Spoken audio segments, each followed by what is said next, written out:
GIT की online class में एक बार पुनः आप सभी लोगों का स्वागत है।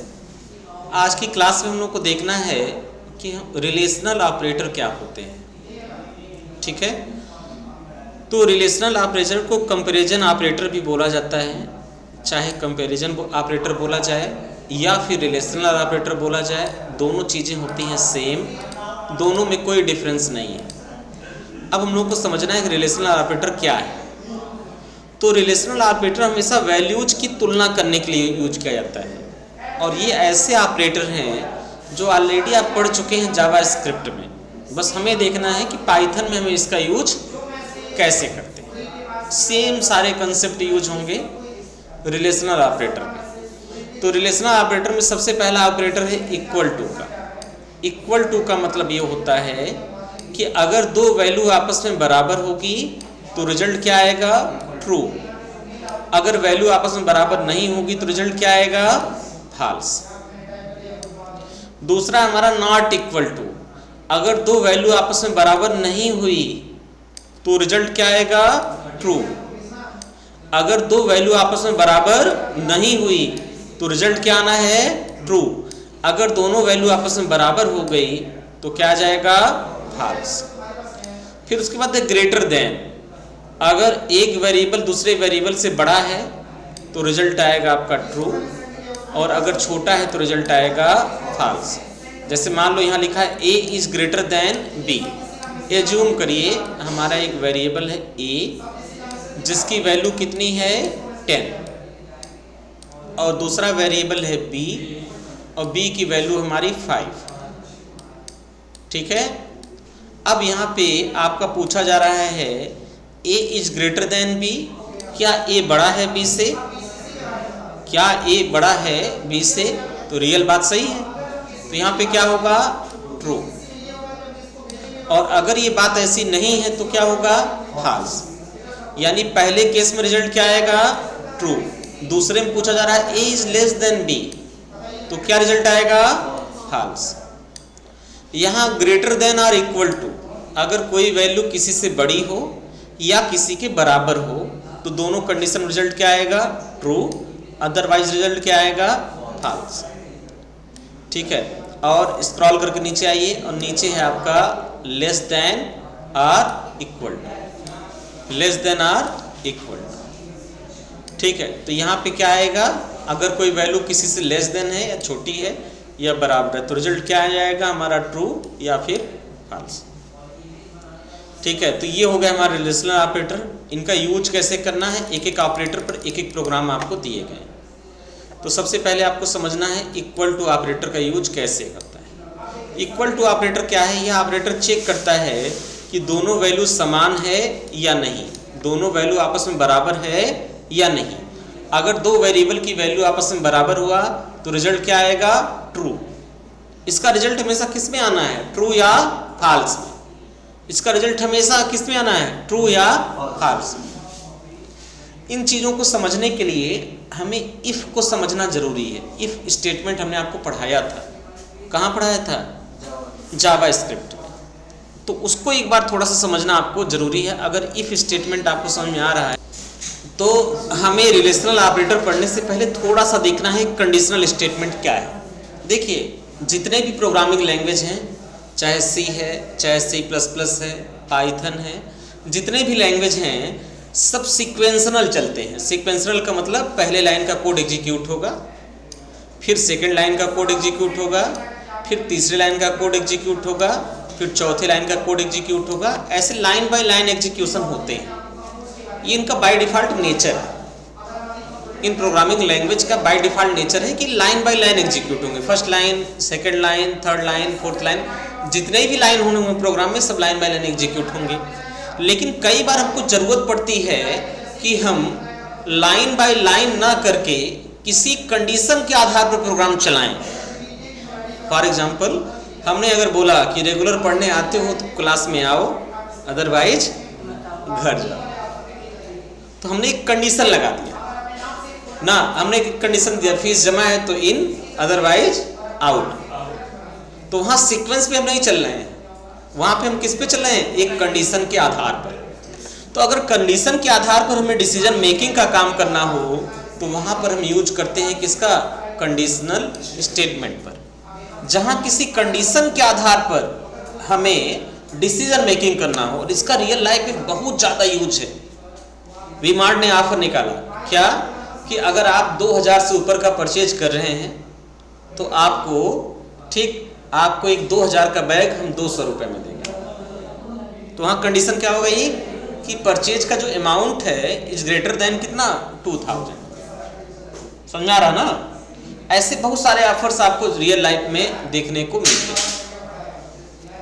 तो चलिए डिसीजन मेकिंग में हमें क्या समझना है। देखो, कंडीशनल स्टेटमेंट का उपयोग डिसीजन मेकिंग के लिए किया जाता है। पाइथन में ये स्टेटमेंट अलाउ करते हैं कि प्रोग्राम रन टाइम के दौरान कंडीशन को चेक करे और उसी के अनुसार स्टेटमेंट को एग्जीक्यूट करे।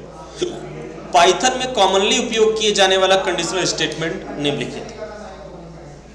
तो सबसे पहले हम लोग को समझना है इफ स्टेटमेंट। इफ क्या है?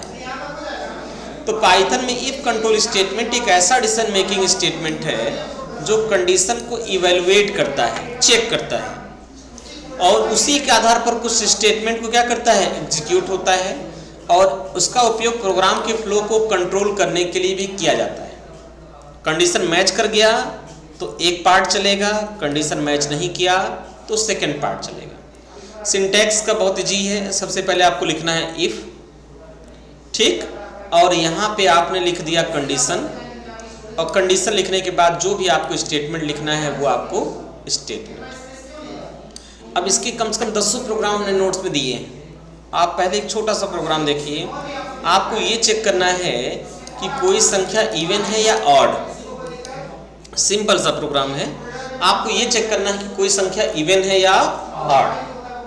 आप जानते हैं इवन वो संख्याएं होती हैं जिनको हम 2 से भाग दे दें तो शेषफल क्या आ जाए, 0। तो सबसे पहले हमें ये दिमाग लगाना पड़ेगा कि आखिर रिमाइंडर शेषफल को कैलकुलेट करने के लिए हमें कौन सा ऑपरेटर यूज करना है। तो इसका बहुत सिंपल सा लॉजिक है कि अगर आपको रिमाइंडर निकालना है तो आप कौन सा ऑपरेटर यूज करते हैं, मॉडुलस। यानी किसी संख्या को हम मॉडुलस करें किससे, 2 से, और अगर उसका रिमाइंडर 0 आ रहा है मीन्स इवन, और अगर रिमाइंडर 0 नहीं आ रहा है मीन्स ऑड। तो ये लॉजिक जब हमारे माइंड में बन जाएगा तो कोड लिखना हमारे लिए आसान है।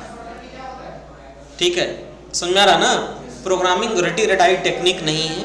रियल लाइफ में बहुत सारे प्रॉब्लम्स आते हैं जिनको प्रोग्रामिंग के थ्रू हम इजीली सॉल्व करते हैं, लेकिन उसके लिए आपकी माइंड में क्रिएटिव होना चाहिए, डिसीजन मेकिंग होना चाहिए, आपके माइंड में लॉजिक जनरेट हो।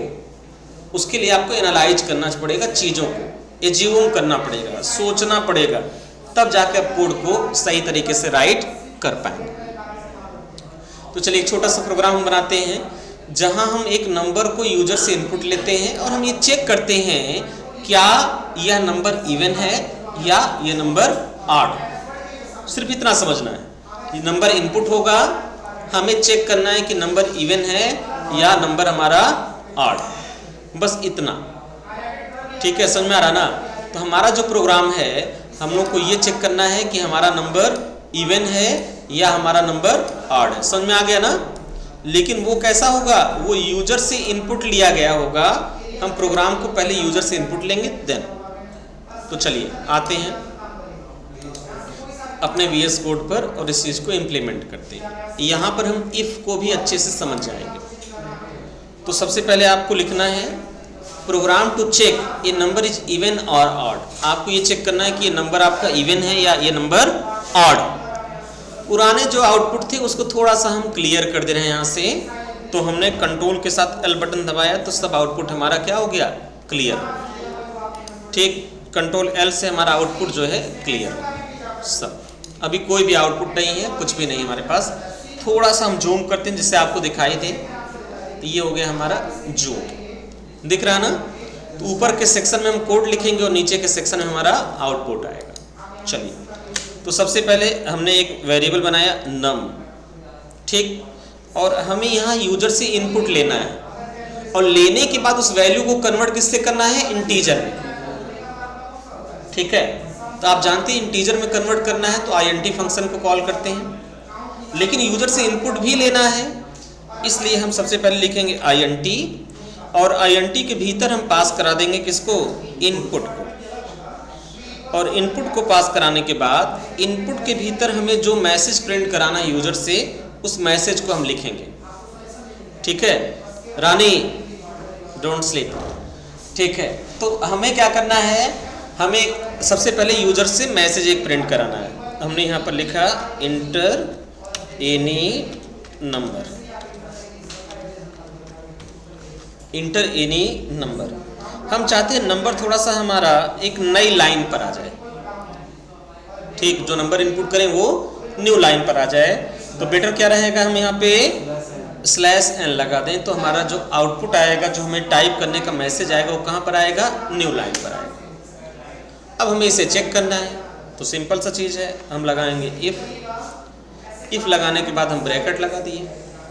हाँ, सिंटैक्स का ये कहता है कि इफ़ के बाद आपको क्या देना है, इफ़ के बाद नंबर को आपको चेक कर लेना है। तो चलिए ठीक, तो यहाँ पे हमने क्या किया, ये ब्रैकेट को मैंने हटा दिया।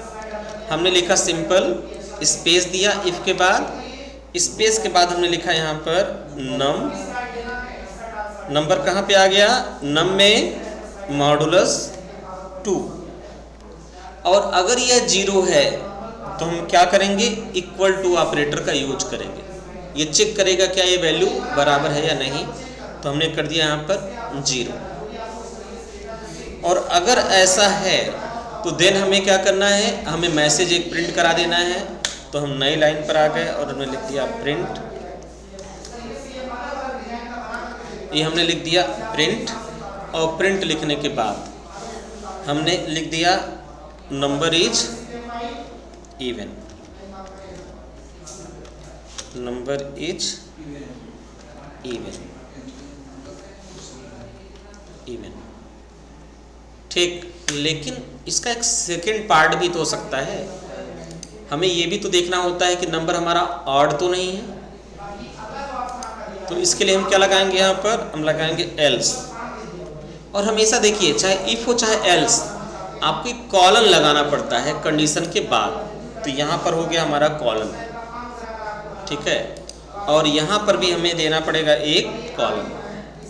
और कॉलन देने के बाद देन हमको जो चीज़ हम प्रिंट कराना चाहते हैं वो चीज़ हम यहाँ पे क्या करेंगे, प्रिंट कराएंगे। तो हमने लगा दिया प्रिंट, और प्रिंट लगाने के बाद हमने लिख दिया डबल ब्रैकेट के भीतर नंबर इज ऑड।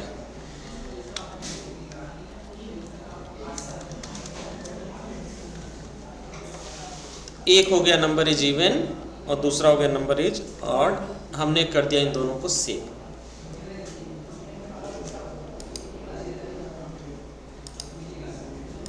तो देखिए यहाँ पर हमने लगाया इफ नम मॉडुलस 2, थोड़ा सा एरर आ रहा था तो हमने यहाँ पर लगा दिया कर्ली ब्रेसेस।